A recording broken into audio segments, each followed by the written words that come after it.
In 1966, my father became the first person in his family to enroll in college. I can only imagine how proud his parents must have been and how hopeful his studies in agricultural science combined with his incredible work ethic would have made him such an asset to their family farm. But that's not where he landed. Instead, he joined the Peace Corps, going to South America to teach people how to be more efficient at both farming and marketing, to provide more food for their communities and better income for their families. He did return home to farm for a while, but eventually he went back to school and became a loan officer specializing in farm loans. He helped countless families either build or sustain their dreams of farming. Now, I'm sure my grandparents were disappointed that he didn't stay on to help them with their farm. But in the big picture, the best use of my dad's talents lay far beyond his childhood home. He had the ability to help people in the larger world, and that was his calling. I thought of this when I was reading our gospel lesson for this week, the continuation of last week's lesson. Do you remember? Last week we heard about the time when Jesus returned to his hometown of Nazareth and preached. He had quickly become a sensation in that neck of the woods, and the Nazarenes were bursting with excitement. Luke tells us that all spoke well of him and were amazed at the gracious words that came from his mouth, and I'm sure they elbowed each other with pride as they asked, "Is not that Joseph's son?" He was their own homegrown hero. But they weren't just impressed by his gracious words. Jesus also seems to have gained a reputation as a healer, and that was a big deal for Nazareth. What town wouldn't want to have a gifted healer? Besides, people would be coming from far and wide to see him, and that kind of thing never hurts the local economy, does it? How lucky were they, the good people of Nazareth? Their hometown boy was going to make them proud, and then some.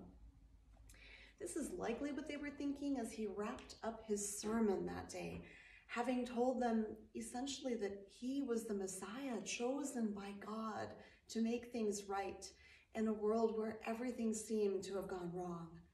He knew how they would react. He expected it. He had grown up among these people and knew what they would say before they would say it.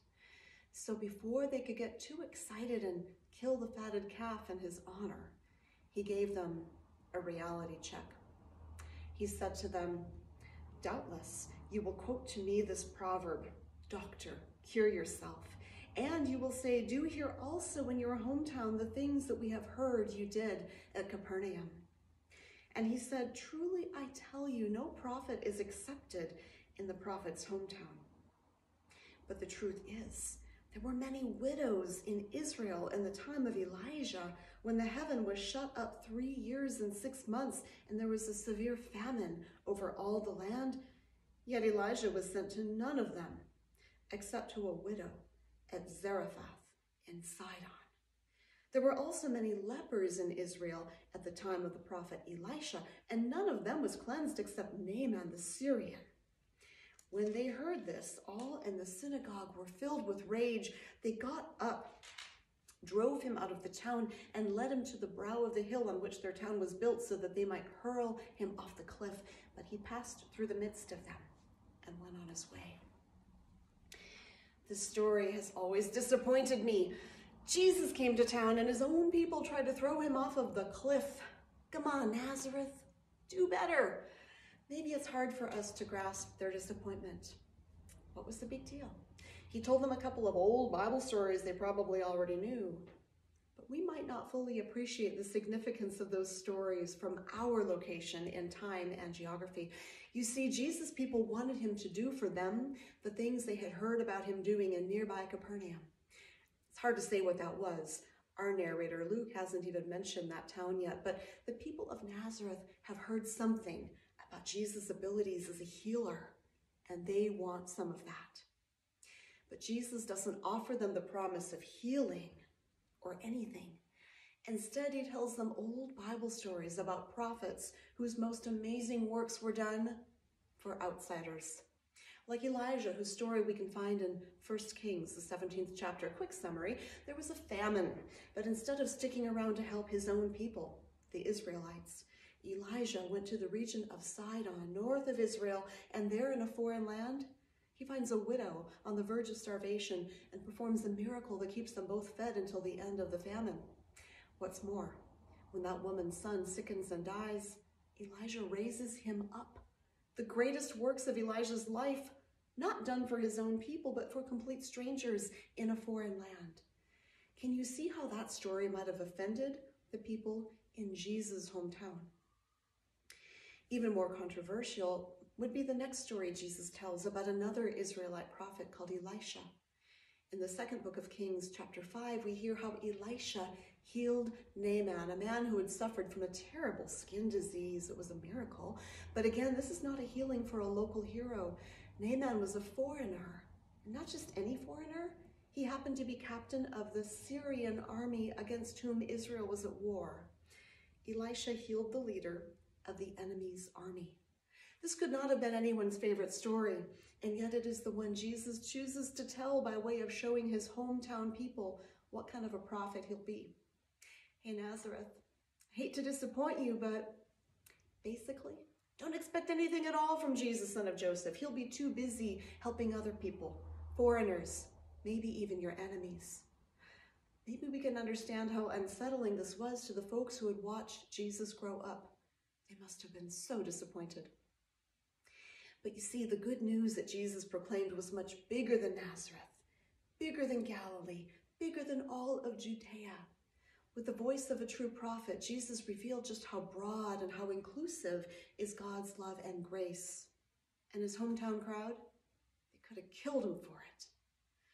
It's terrible and so achingly human, right? We want good things to happen, but we kind of want them to happen to us.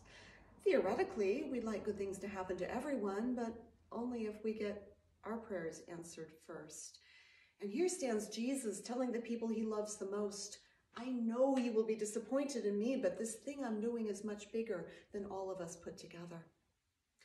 It wasn't the last time Jesus would disappoint people. Pretty much every sermon he ever preached would do that, because the good news for the poor is not such good news for the rich. And even the release of the captives is not great news for those who profit from their captivity. Whenever the oppressed celebrate their freedom, the oppressors groan because their economic advantage has been lost. Both sides cannot win. We know this story. Someone plants a garden and prays for rain, while across the street they've planned a barbecue and are praying for sun. It's a story of our lives, of our nation, of our world. But what is revealed through Jesus is just how wide is the scope of God's love, which is cosmic. The hardest thing is to see beyond our own unmet needs and trust that God, who sees the whole picture, is actively working for the good of the whole entire world, the universe even. And for us to participate in God's universal activity, we must look beyond our own fences, further than our county lines and even our national borders, yes, and ask, what is best for the world that God so loves? Maybe that means we have to let go of certain expectations or even notions of divine favor, and recognize that God has chosen to love everyone, not just the people in our church family, or ethnic group, or national identity, or gender understanding, or any other boundary that can be imagined by our limited human minds. The Jesus revealed to us in the gospel according to Luke is not anyone's personal Jesus. He does not belong to you or to me any more than he belonged to the dear souls of first century Nazareth. Bless their hearts. Luke's gospel reveals a Jesus that will not stay put in his hometown, a Jesus who insists upon going into the world to promote equality and justice for all people, which really is the only thing that can save anyone. Does that disappoint us? Or does it inspire us to participate in the thing Jesus calls us to even today? Standing on the cliff of Nazareth beside Jesus, will we shove him off to silence him? Or will we add our voices to the echo of his? Hear his call. Will you come and follow me if I but call your name? Will you go where you don't know and never be the same? shown? Will you let my name be known? Will you let my life be grown in you and you in me?